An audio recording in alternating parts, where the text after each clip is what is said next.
মাথাভাঙ্গা থানার পুলিশ বাল্যবিবাহ, শিশুশ্রম, মানব পাচার এবং সাইবার ক্রাইমের মতো সামাজিক সমস্যা রোধে জনগণের মধ্যে সচেতনতা বৃদ্ধি করতে সোমবার সচেতনতা শিবিরের আয়োজন করে। এই শিবিরটি অনুষ্ঠিত হয় মাথাভাঙ্গা 1 ব্লকের কুরসামারি বাজারে।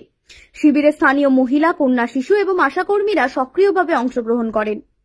বিভিন্ন সামাজিক সমস্যা এবং তার প্রতিরোধমূলক ব্যবস্থাগুলি তুলে ধরা হয়। পুলিশ কর্মকর্তারা এই বিষয়ে সচেতনতার গুরুত্ব বোঝান এবং প্রয়োজনীয় পরামর্শ প্রদান করেন। মাথাভাঙ্গা থানার মহিলা পুলিশ আধিকারিক রোহিত লামা বলেন, এলাকার মানুষকে সচেতন করে তোলা এবং সামাজিক অপরাধ প্রতিরোধে সক্রিয় অংশগ্রহণ নিশ্চিত করাই ছিল মূল লক্ষ্য।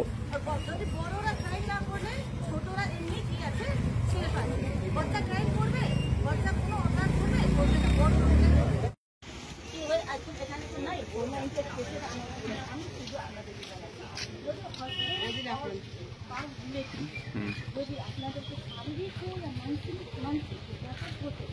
তাহলে ওটা কেস হ্যাঁ। আর এই কেসে মানে কি আছে, নোটিশ দিতে হবে।